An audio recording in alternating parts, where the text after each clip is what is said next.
Good morning, everybody. Welcome back to the Caregiving Circus community, ring number 1. And as promised in the main channel, I told you I'd come back and talk a little bit more about positive affirmations. So a little bit more PMA and not so much PMS, right? A little bit of Monica.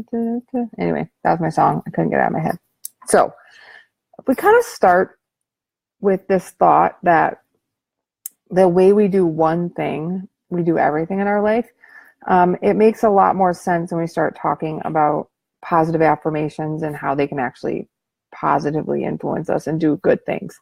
And so I wanted to talk a little bit about kind of the reason people maybe shy away from PMA, positive mental attitude, or positive affirmations. And I think a little bit of it is people think it's like hoo-hoo, right? Or it's like magical arts or a bunch of BS. And the thing is, I get it, right? So authors of books like Think and Grow Rich, the person getting rich out of that and telling you to think positive about money is the authors of the book are getting paid to make money. And we kind of feel a little bit cheated out of it, right? We feel like, well, I learned all this stuff and it didn't really do any good.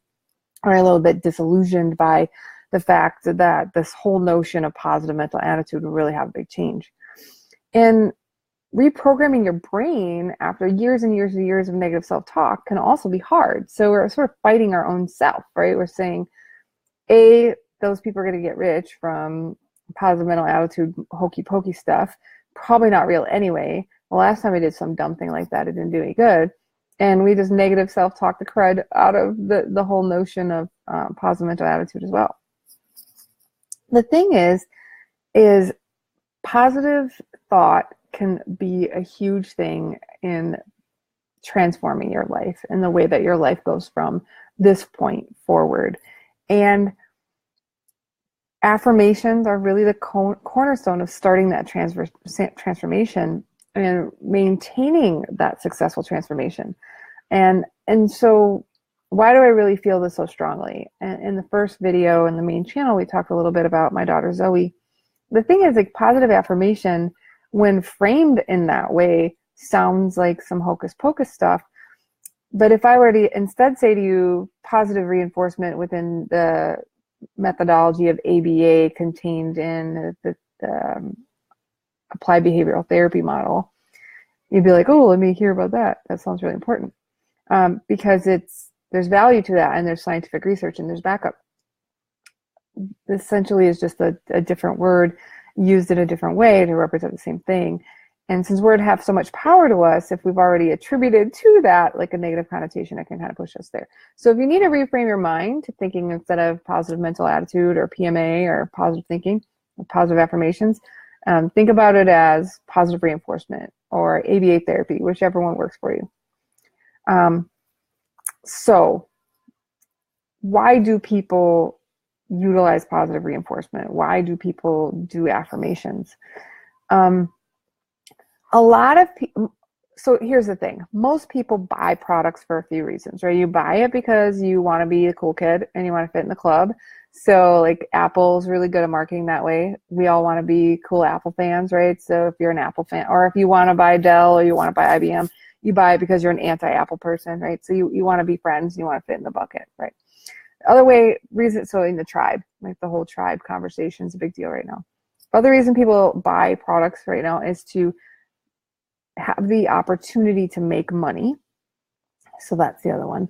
And then other reasons are just a consumable. They need it. There's food, water, drink, etc.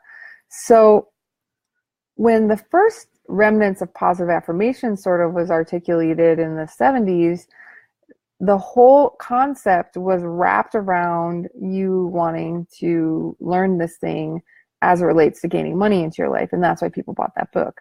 But it's also the reason, like, it's also been a big turnoff for people then, because they associated with that theory with a money-making opportunity. But what if what you want isn't just a money or a car or the next iPhone? What if the things that are in your life that are missing or that you really want to strive for are much more personal? What if they're like love and health and peace? how do you make those changes, right? You can't even make enough money to go buy a bunch of love. Well, you can, but that's a different video, right? But you can't go buy a healthy body. You can't go and buy a peaceful thought. You have to do the work to have a change in your thinking. And so that's why positive affirmations or positive reinforcement are so important, because they give us this opportunity to have some control over things that are personal and more important to us that we want to change. So it's funny is you hear a lot of people talk about like, be careful what you wish for. Well, why do you think people say that? They say that because if you continually focus on something, you continually wish for something to happen, self-fulfilling prophecy, it often does, right? And that's sort of this entire concept.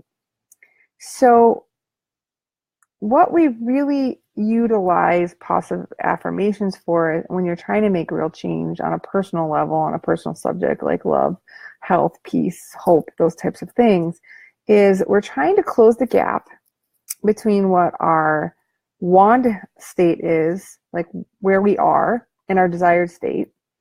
And so we have where we are now and we have where we want to be.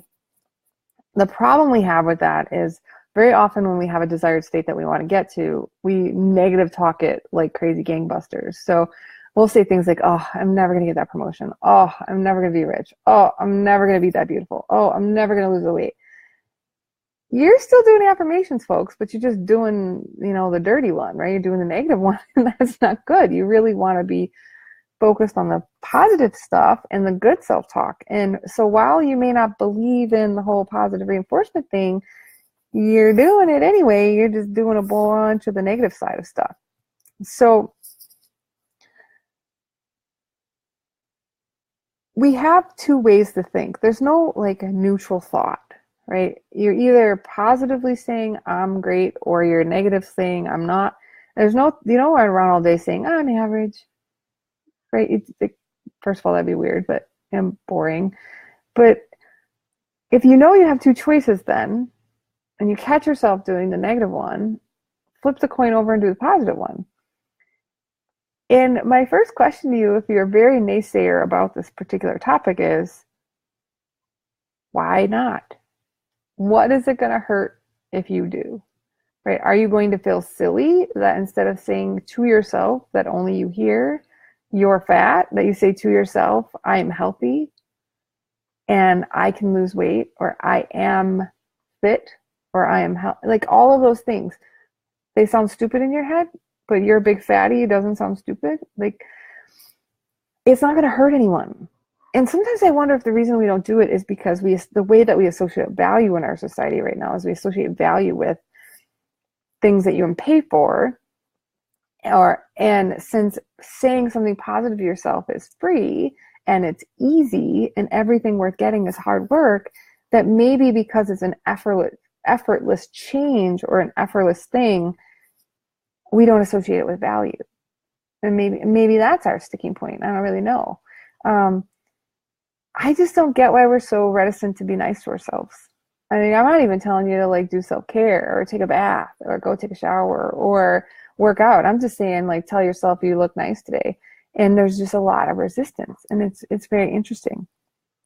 So for those of you who would be interested in the challenge, I have two challenges for you. First is, if the reason you won't say nice positive things to yourself is because you don't think it has value because it's free, you're welcome to pay me to tell you nice things. All right, seriously. If you want me to call you up every single day and tell you you're pretty and you're beautiful and you smell nice, I will absolutely do it. You're absolutely able to pay me to do it. No problem at all. I'm sort of kidding, but not really. Okay. The second thing is, that might be fun, and so I would offer it as a suggestion if you're interested. Name your nemesis, right? Name Nellie, whatever you want to name her, and be like, hey, every time you hear negative Nellie giving you the what for, why, cuz, be like, what's up, Nellie? Why are you talking like that? Right? And, oh, hi, Laura. Thanks for joining us. How much? I'll talk to you about that later, girl. So this whole negative Nellie thing, like, talk to her. Be like, what's up, negative Nellie? Why are you trying to be like that? Maybe your self-talk's a little different. My self-talk's really fun, and she's sly. She's like, what's up, girl? So I talk to Nellie and say, knock it off, right? I'm smart. It just is. I don't care what kind of dumb thing you're saying to me. I'm just not rocking it, okay? So I mean it when I say it to you. Careful what you wish for, because you might get it. Especially when you run around all day with all these negative goofball things in your head. So here's a great example. Of course, I think it's great because I'm making it up, right? But you ever want that, like that promotion on your job? It's like, I really think I deserve it. I should be the next, whatever, pick a cool title, VP of awesome sauce. But you keep saying to yourself, oh, I'm never going to get that promotion. Nobody will ever give me that promotion. Oh, it's never going to happen for me. And then it doesn't happen. And then you're still ticked off. And you're like, yeah, I knew it wasn't going to happen. I knew that was never going to happen for me. I was never going to do well. It was never going to be me. And guess what, guys? You're right. If you say you can, you're right. If you say you can't, you're right. If you say it's never going to happen, you're right. And the reason is you subconsciously are like self-sabotaging. You're telling yourself, I'm not going to get it. And so because your subconscious is hearing that, it says, all right, I interpret this as an order to execute the statement that that person just made. And then you go do dumb crap, right? You act like a jackass in front of your boss. You start behaving in a way that is not conducive of the VP of awesome sauce. Your boss sees you acting like a jagoff or being super negative. And guess what? They get like weird red flags because your negative mojo is like totally all over them. And you didn't get the job, homie. That's what happens. That's what happens when you act like a jagoff. So it can't hurt to do positive thought. It can't do anything negative to you other than tell your subconscious to stop being a jagoff, right? So tell negative Nelly, knock it off. You are great. You deserve the promotion to VP of awesome sauce, and there's nothing she can say about it. Now, I know all that sounded a little hoo-hoo, patoo, so I'm going to give you a little bit of Anatomy Brain Science 101. I am a computer person, so note that I am not a physician, so my descriptions will be less specific. There are 3 parts to your brain, essentially. The cortex, which is the logical side. I call it my left brain. The limbic system, which is kind of where you keep the emotional thing, and it's the gatekeeper and the balancing act between your cortex and your brainstem. And then there's the brainstem, which I've heard referred to as critter brain. It's also, Darren Hardy refers to it as monkey brain, and I am very often known to refer to it as lizard brain. I don't know why, it just seems primitive to me. Lizards seem primitive, right? The brainstem, or lizard brain, is the place that keeps you where you are. It is the one that's driven by fear. It does not want change. Its number one freaking job is to make sure you don't die, right? It's the thing that says, don't jump. It's the thing that says you shouldn't do that. It's the one that always pulls you back to doing exactly what you always did because you're alive right now. So since you're alive, its job is to keep you alive, and that's all it wants to do. The problem is your cortex, the logical side, will convince itself in any way it can, in a logical way, of how to back up what this crazy monkey brain, lizard brain guy says. And the limbic guy is just emotional, and he's just like, all right, y'all just get along, all right? Like, if you just get along, we'll be okay. And so there's this huge internal struggle all the time between your cortex, which is the one that likes to learn and likes to grow and likes to expand, and the one you're aware of, right, your conscious thoughts, the ones that you hear in there, and then the monkey brain going like, hell no, hell no. And the limbic guy's just like, all right, let's just chill. Like, he is like really like, hell no. And cortex, you're like, eh. So we're just going to be like, nah, right? So there's like a scientific reason that we don't do stuff. There's a scientific reason why we go more PMS than PMA. But you now know, you are now aware, so you don't get any excuses. You know that your monkey brain's back there going like, don't do it, don't do it, don't do it, don't do it. So figure out a way, right? And the easy way to do that is positive thought. Hear negative Nelly, correct her butt, and tell her to knock it off. So again, I challenge you, name Nelly, tell me about it in the comments, because I want to know who your negative Nelly is so we can talk to her about her being a jagoff. So the next thought is, it's not really careful what you wish for, right? It's actually careful what you think, because you might get it. If you think you're dumb, if you think you're going to lose your job, if you think you're anxious, if you think you're stupid, you were right. And that sucks. So think about being great and smart and strong and not scared and brave. And it might take a minute, but you can get there. My last comment, because I'm going to come back and kind of continue to do a series of this if people are interested, but your brain works in two modes, right? There's PMA and NMA, your positive mental attitude or negative mental attitude. There is no neutral. There is no try. As Master Yoda would say, there is no try. There is only do, right? You do negative or you do positive, but you just don't roll. There's no neutral thought. You know, run around all day saying I'm average, right? I wish there was an MMA with the PMA and the NMA, but there's not. So whenever you hear Nellie in there saying something negative, think of it as a coin. You can either be PMA or you can be NMA. And if you hear Nellie NMA, flip it. Just flip the coin. But your brain can only focus, but focus on one single thought at a time. So if the negative one is there, flip it. Make it the positive one and focus there. It will not change your life tomorrow. It might not change your life the next day. But a great book by Darren Hardy called The Compound Effect. But the compound effect of utilizing positive affirmations daily in 1 minute or less a day are astronomical. And the proof is in the pudding. I have a daughter who's autistic. Negative reinforcement costs her to do nothing. Positive reinforcement has her speaking and talking and singing and knowing every single line in every single movie.